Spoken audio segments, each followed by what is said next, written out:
السلام عليكم. مرحبا بكم معايا من جديد في هذا الفيديو اللي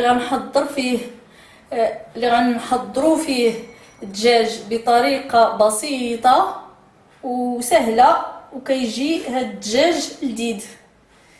كما كتشوفوا معايا هنا في المقادير، عندي 2 بصلات كبار، نص حامضه مصيره، 4 ضروسه ديال الثومه، 4 الربيع، قزبور ومعدنوس، الزيتون اللي قطعته هكايا على 2.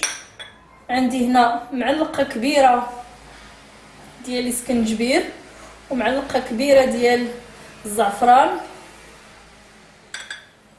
او القرقوم.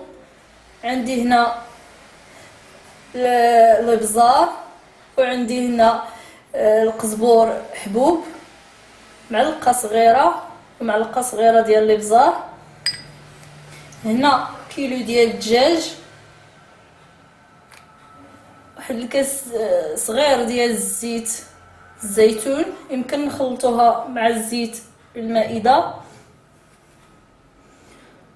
وهنا التوابل المنسمات اللي غنسمو بها هاد الدجاج باش غيجي لذيذ. بسم الله. غنبدا نحط الدجاج في القاميله. من الاحسن هاد الدجاج نطيبوه غير في القاميله، يعني ما نزدوش عليه في الكوكوط باش ما يتفرتش. غنبدا ندير الزيت وغنحط الدجاج.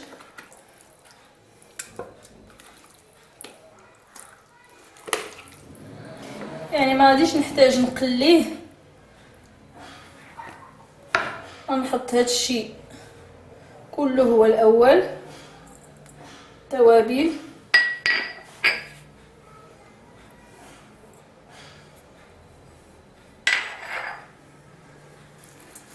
نحرك هاد التوابل شويه.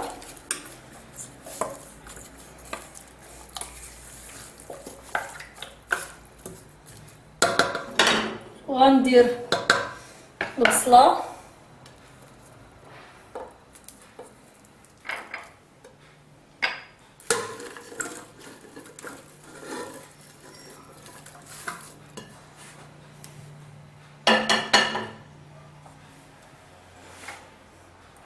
ونحط عليهم هاد الحامضه،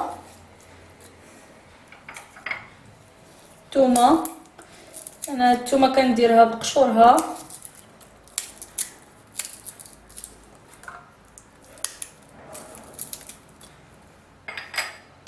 هاد التوابل نسيتهم ما درتهمش على اللحم، ولكن غنديرهم دابا نيت، ما كاين مشكل.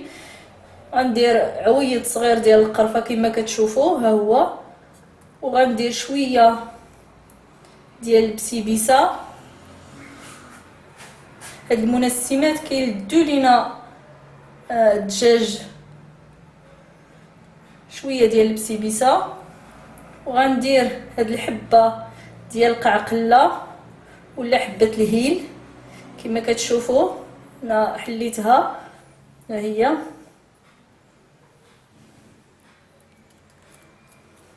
وغندير الزيتون، الربيع،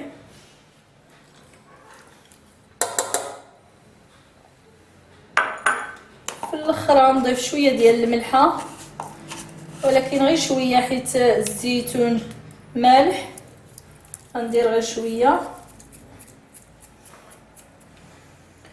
وغنسد على القاميله ديالي، غنحطها فوق النار طيب. ما طيبش بزاف باش الدجاج ما يتفرتتش، ونقصوا العافيه باش ما نحتاجوش الماء.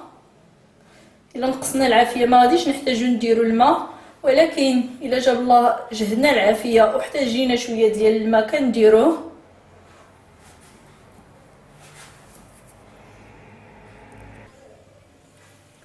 الدجاج كما كتشوفوا الدجاج كمل طيابو.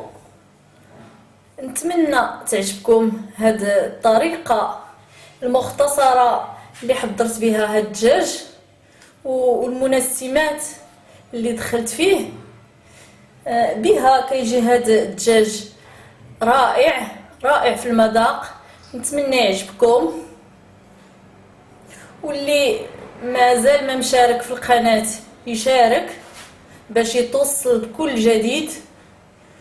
وإلا عجبكم الفيديو ديروا جيم، وايضا كننتظر التعليقات ديالكم، والى فيديو جديد ان شاء الله.